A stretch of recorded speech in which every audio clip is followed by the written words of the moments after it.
Hi Warriors, Lynn Taylor, Common Core Diva here.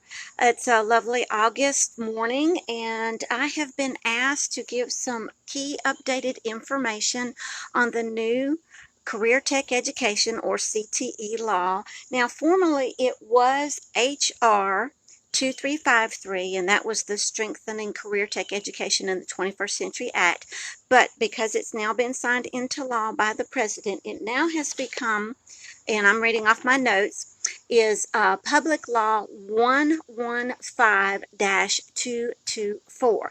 Now, it doesn't change anything about the wording from the days of when it was a resolution.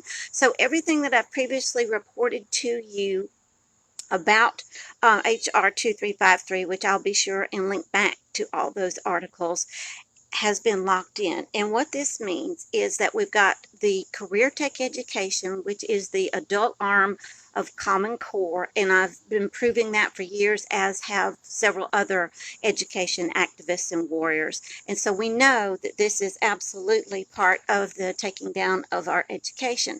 But what I wanted to do was to give you a little bit of background as to how this connects to the proposed move by the Department of Labor to relax the child labor laws. Now, that particular proposal is sitting in the Information and Regulatory Affairs Office. It's under review, and let's see what will happen with that one. And that is housed in the Office of Budget and Management. This is an executive office. So let's see here. It's going under review right now. It'll be going through a final edit. Then it will be available for public comment. And that's where we, the citizens and the warriors, need to fire back and say, no, we don't want these relaxed child labor laws. Because how this plays into the new Career Tech Education law is by loosening the regulations. It means that kids younger than 18 will now be able to spend longer days, not only in these apprenticeship programs, but they'll be surrounded by dangerous potential, they'll be surrounded by potentially hazardous or dangerous equipment or environments, and there's no telling what age group of people that these youngsters will be around. So again, that's also about their physical safety as well. Now, we've got several groups who are saying that relaxing the child labor laws would be a tragic mistake. That is from the Child Labor Coalition. Representative Ellison out of Minnesota has opposed this particular action by the U.S. Department of Labor and says that our youth will be at a higher risk of harm and that expanding this will create a chance to have something happen without very much oversight, and that will actually set our nation back. And you know, I may not agree with some of the politicians on some of the things, but I think on this particular issue, this is exactly right. Now, this particular relaxing of the child labor laws by the Department of Labor actually is a kingpin to a previous executive order signed by President Trump back in June of 2017, and that one was executive number 13801, and that expanded the apprenticeships, especially by our third party or the public-private partnerships, which we know public-private partnerships are absolutely a fascist model. Now, this would combine the Departments of Labor, Education, Defense, the Attorney General, and the Department of Commerce, along with the Job Corps. Now, I've got an in-depth task report that I will read to you, where one of the kingpins is relaxing the child labor laws to expand the apprenticeships. Now, let's remember, the new law that the president just signed does increase those apprenticeships as well. So it all plays together. Now, the new executive order that will also go in with this new law is going to be Executive Order 13801. 2845, and that creates a National Workforce Council. Now, I first told you that that kind of council was going to be put into place, and that was under the Ladder Act, or Senate Bill 1374, and I've got articles on that as well. And part of the Ladder Act, which was leveraging those people who are succeeding in business now to have them come into education to create the business school pipeline.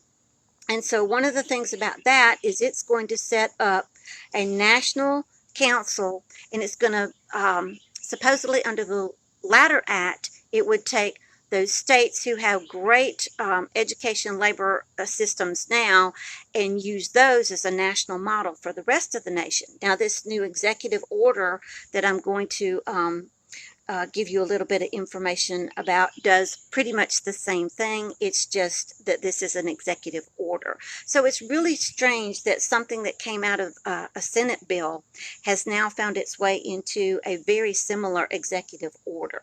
Okay, so to help you see how these are so close, the Ladder Act, the national council that it would create, and this would be either the secretary of each department or their delegated or appointed choice. So again, that takes the citizen voice out of it, would be the Department of Agriculture, the Department of Education, the Department of Labor, the Department of Health and Human Services, the Housing and Urban Development, the Department of Transportation, the Department of Veteran Affairs, the Council on Social Security, the Attorney General, the Office of Management and Budget, the Equal Opportunity organization that's in our government as well, and then the Treasury. And it would be known and operated as an independent council for workforce attachment.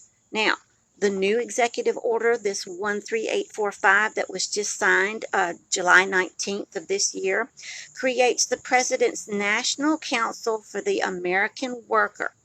Chairs and co-chairs include, or their delegates or appointed people, the Department of Commerce, the Department of Labor, the Assistant Domestic Policy Advisor to the President, the Office of Economic Initiatives, the Department of the Treasury, the Department of Education, the Department of Veteran Affairs, the Office of Management and Budget, the Small Business Administration, the Assistant to the President and Deputy Chief Staff Policy Coordinator, the National Economic Council, the Council for Economic Advisors, the National Science Foundation, and the Office of Science and Technology. And this also opens up meetings to other stakeholders in the government. Now notice this doesn't hold or open up meetings for we the people, okay? Part of the national strategy behind this executive order will create more public-private partnerships, which we know that Every Student Succeeds Act also created a huge avenue for more public-private partnerships. It's going to increase the amount of STEM, or science, technology, engineering, and math, which we know is straight out of the United Nations. It's going to create nothing but skill-based education. It must happen within 180 days of this executive order being signed. So backtrack from July 19th of this year and then count forward 180 days to coincide with the new academic school year. Or excuse me, not to coincide with the new academic school year, but that is the same length as an academic school year. It's 180 days. Sorry about that. All right, it will create a national ad campaign for awareness on why skill-based education is the absolute best way to go. It will give the states more incentives to align their businesses and education, which again we see that's been a toxic train wreck in our education. It will involve Congress. It will use Executive Order Task Force's final report, which I'll go into that one, for the previous Executive Order 13801, which I told you was signed in June of last year, which would expand these apprenticeships and how it connects into the relaxing of the child labor laws.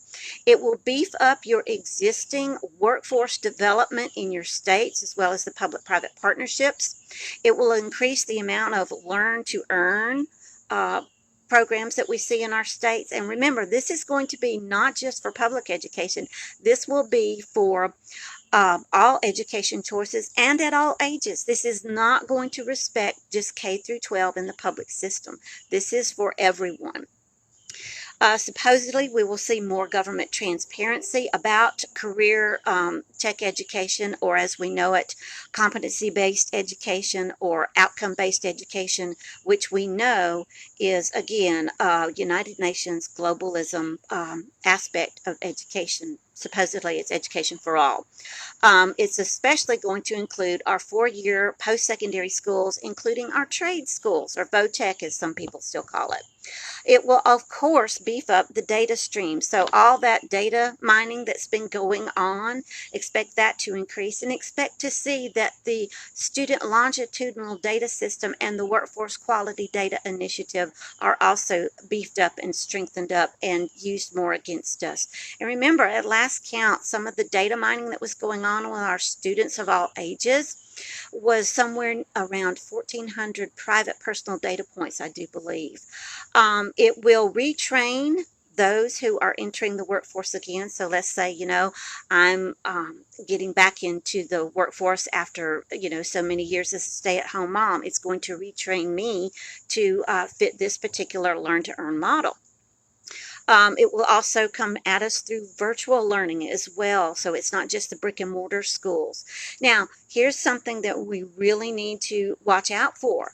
It's going to reform taxpayer dollars to support all this. So we need to find out, how is this going to play out in my state? What expenditures are going to go from my tax dollars into this kind of learn to earn or churning out workforce minions that I don't agree with? It will create a new and separate government entity. Now, for a president and administration who are touting that they want to lessen government and to shrink government, creating a new and separate government entity is not shrinking and it's not decreasing. It is increasing as well. Okay, so that is pretty much all I wanted to tell you about this new executive order. Like I said in my description, I'm going to be giving lots of links and resources, and I'll do a follow-up article. The links and resources I'll post later today, the article probably in the next day or two. But what I wanted to spend the most time on is the task force report for the executive order that started this mess, which was that one back in June, or the 13801, that directly plays into the loosening the child labor laws, as well as this new council under the executive order 13845. Okay, now this particular task force was published in May of 2018, so it's barely a couple of months old. And this will, again, tie to a 2017 executive order. Now, it's going to basically expand government policy over education for workforce needs in 4 different ways. Let's see, it will expand, control, attract, and educate all of us, as if we aren't educated enough about the agenda that's going on. Okay, now the task force was created by this executive order, and the members of this particular task force have been big champions of the career tech education shift for a long time. We have the Associated Builder Contractors. We have the Business Roundtable, which, if we remember, warriors, they were huge in supporting the Common Core state standards. Okay, the American Council of Community Colleges. As we know, community colleges are 100% aligned to Common Core and career tech education. We have Northrop Grumman. We have the South Dakota governor. We have Manpower Incorporated. The United States Chamber of Commerce, which we know Gates Foundation fully funded them to expressly beef up Common Core in our world. The National Institute for Metalworking Skills, Dow Chemical, the American Hotel and Lodging, United Brotherhood of Carpenters, and Joiners. We have the North American Builders Trade Union, the National Urban League, Workforce Training, We have also a public citizen, John Ratzenberger, who is a workforce training advocate. We have the governor of Idaho, Iowa, not Idaho, Iowa. We have the Association of Public and Land Grant Universities, which we know is in the mix for the higher education retraining to align with Common Core as well. We have the International Association of Sheet Metal, Air, Rail, and Transit Workers, the National Restaurant Association, and the National Association of Manufacturing. So we have all these different groups that made up this task force. Now, supposedly their task was to update the 80-year-old apprentice system to fill the needs for a 21st century. Supposedly to fill the 6 million unfilled jobs that Representative Foxx out of North Carolina has egregiously misinformed everyone that we absolutely have. There's research out there that proves we do not have a skill gap with 60 million unfilled jobs, or 6 million, excuse me. It's 6 million that she says we have. All right, let's see here. The task force was also to speed up the process to align all this particular movement that we're seeing between career tech education and our children, as far as and as well as us. It is supposed to engage learners. It's supposed to be cost effective for employers. So there's the sales spin right there. Okay, so I'll give you this little tidbit here. We have all kinds of pro statements from Secretary Acosta. He is the Secretary of Labor. We have pro statements from Secretary DeVos, we know is Department of Education, and then there are some others as well, and I'll be sure to put that in the article so that you can see just how sold out to this agenda not only are they, but they're trying to encourage us to be as well, because after all, they know better than we do what quality education is, or supposed workforce training. All right. The particular final report is that when the apprenticeship programs are properly implemented, it will provide a career path for every American. Okay, so this particular task force was broken into 4 subgroups, and each of the subgroups had certain responsibilities that they were supposed to make recommendations. And the 4 subgroups came up with 26 ways in which to shove career tech education down every American's throat. The first subcommittee was on education and credentialing. Now, I know you've heard credentialing. That is fast taking the place of diplomas. And it's supposedly supposed to make it easier for people to get a job with this credential, because after all, it's portable, it's flexible, it can follow them anywhere in the nation. Warriors, that's a fancy way of saying we're going to be badged and data tracked.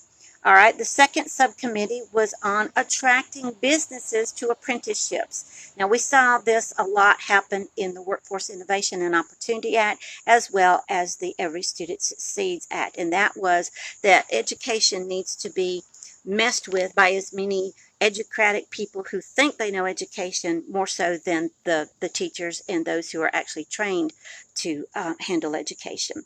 The third subcommittee was how do we expand access and equity for career awareness to every American. And then the fourth subcommittee was how do we administer and regulate strategies to expand apprenticeships throughout America. So this gives you the flavor of this particular agenda that is being turned out as supposedly a great way to make more jobs and to help boost the economy. All right. Now, I'm not going to go into the history of the apprenticeship program. That's something I can do for the article. I will tell you that there are a lot of lies in this particular task force, as we've seen with everything that's connected to Common Core, career tech education, and STEM. All right, so let me get to the 26 recommendations that we're going to see play out in real time in this especially upcoming year for academics as well as beyond that. Okay. Number 1, expand traditional work-to-learn models and divide people into low touch and high touch continuums. So in other words, what's going to happen with this one is if you need lots of management, you'll go into the high touch continuum for work to learn. And if you don't need a whole lot of management, you'll go in the low touch continuum. Nice way to discriminate, huh? All right, core components is number 2. And what this means is we're going to blend learning, competency to mentors and create stackable, competency-based education and outcome-based education. Number 3, national credentials, especially portable. Now, that one's already well into play, but this particular executive order task force says we need to do it even more.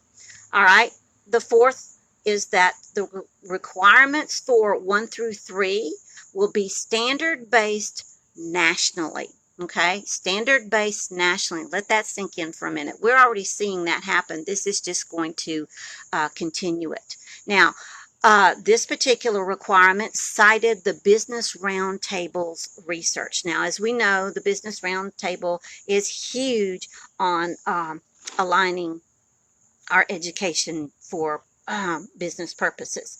Number 5, we're going to make strategies for more affordable 1, 2, 3, and 4 requirements. So that would be expanding your programs, core components, national credentials, and then national standard base. All right, number 6, we're going to identify and make available capacity building.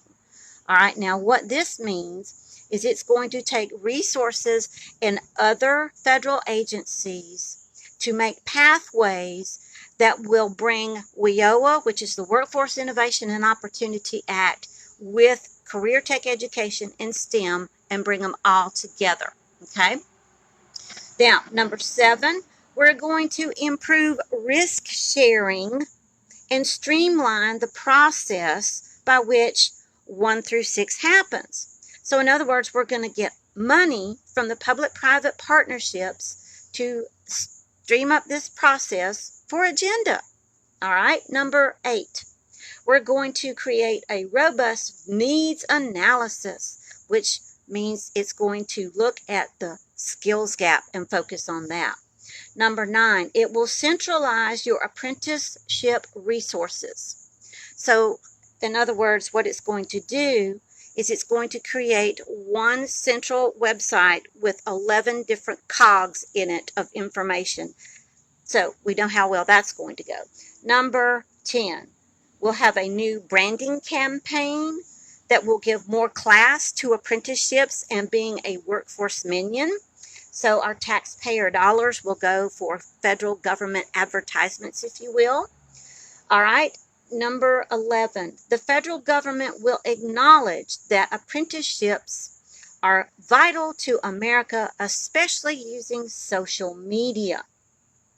Number 12, we will ensure equity through equal opportunity aligners. All right, I'm just going to let that one speak for itself. Number 13, we will improve existing registered apprenticeship systems. Now, the registered apprenticeship system that is in place now is a 24/7, 365-day-a-year data raping mechanism. This will increase it. Number 14, pilot projects will use one industry from this registered apprenticeship program and showboat it. And you've got several different industries that are lining up going, me, pick my industry. Okay. Number 15, we're going to have industry sector standards that will focus on competency-based education and mastery-based education. Not so much how old you are, but, you know, how quickly can you master this, or how competent are you, okay? Number 16, the standards and guidelines for everything from 1 through 15 are up to, you ready for this, the Department of Labor. Not the Department of Education, the Department of Labor. Now, number 17, the Davis-Bacon Act is restricted from this particular setup, and that is the construction industry. Okay? Number 18, Wage progression rules will be restricted. So what this means is watch out for paycheck reform, okay? It's not enough that we have taxpayer reform. Now we're going to have paycheck reform. And this could be something that would be supposedly a wolf in sheep's clothing, or, you know, it might, I don't know. We need to just see, okay? Number 19, multiple associations in a single industry. So what this means is we're going to expect more micromanagement of how we work in our communities.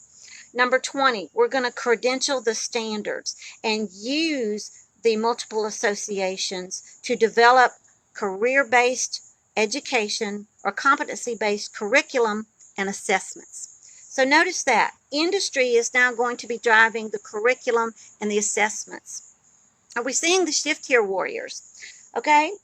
Number 21, state agency administered training funds. In other words, more federal to state control through the money. And of course, this will funnel down into the education. Number 22, we'll of course have performance reporting, because after all, you can't align and data mine without finding out how well everyone's performing. Okay, this will use a centralized database, and it will ramp up what we've seen in the Workforce Innovation and Opportunity Act. All right, now 23 through 25, all are dependent on the Workforce Innovation and Opportunity state waivers. So this is how we're going to see the federal government one more time wiggle its leash on the states. Number 23 is they'll use the WIOA waivers to make agenda easier to create more career ladders, okay? Right now we have 16 career clusters with a possible 79 subgroups in those career clusters. So how we're going to create more, I don't know, but this is what's going to happen. State funding is going to be used for that. The WIOA waiver for performance measures tied to how much people earn will all be geared toward outcome-based performance, okay? The WIOA waivers on time to complete your competency-based education or your mastery. So in other words, we're going to speed up how fast you can learn so that you can go earn, okay? Do we see what's going on here, warriors?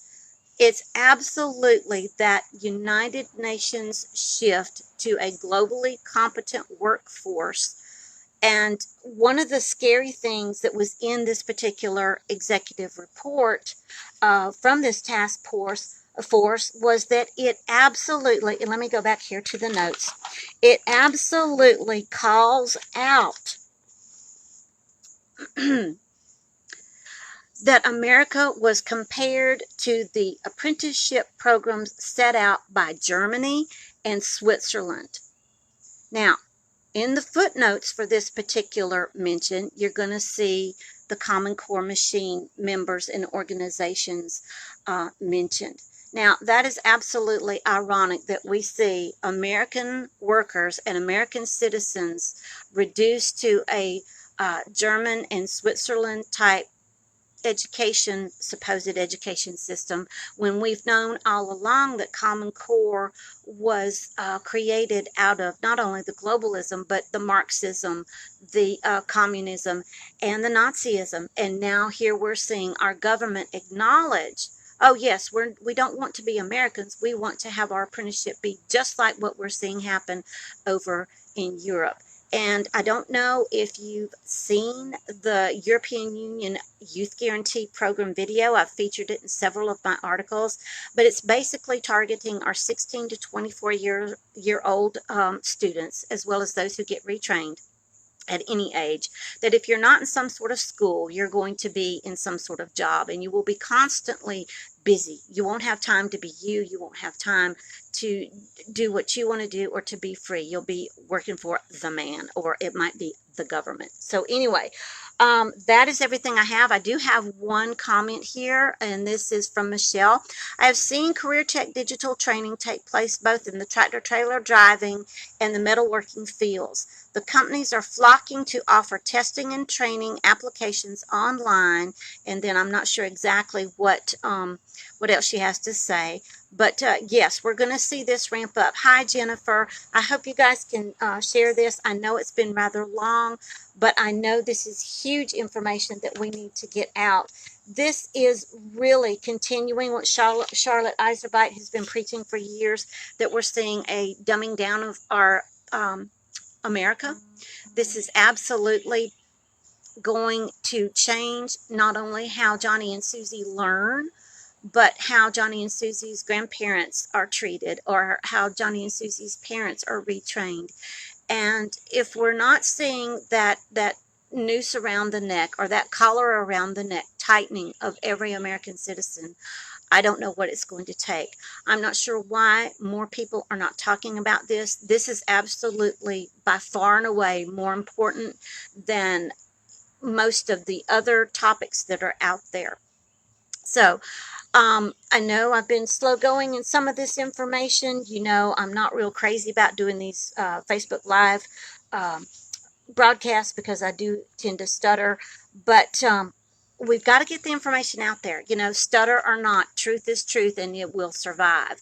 The new executive order, the Workforce Council, that's 13845. That creates the new Workforce Council that piggybacks off of 13801, which was an older executive order that President Trump signed. Remember, these things are all coming together in a very slick pattern, and it is absolutely terrible what we're seeing happen to our nation. So stay tuned. I will post links and resources. I'll get a follow-up article out there. In the meantime, take care. Don't give up.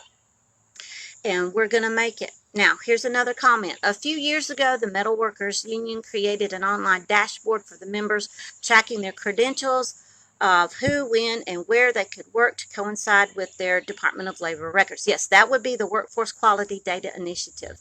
And you're welcome, sweetie. And what we're going to see continue to happen. Now, this is one thing that I've noticed. The U.S. government picks and chooses which part of the Constitution it will honor and which it will pee all over. And one of the things that we know in federal law says is that you can't create a national database. But if you get the states to do it for you, oh, look at there. You might could have them share information, which is exactly what we're seeing happen, not only through the Workforce Quality Data Initiative, but through the systems that were set up in the Every Student Succeeds Act. We know that the Student Longitudinal Data System absolutely is meant to marry with the Workforce Quality Data Initiative, so that way you get the data raping from the ed to marry up with the data rape from labor. And so absolutely, I know WorkKeys is being used more and more. That is a career pigeonholing assessment, and it dovetails right into the national credentialing. And the premise is, and this has been used in their advertisements, if you don't have the work credential, you don't work. And if you don't work, what happens? You don't eat, you don't feed your family. So what happens to the economy?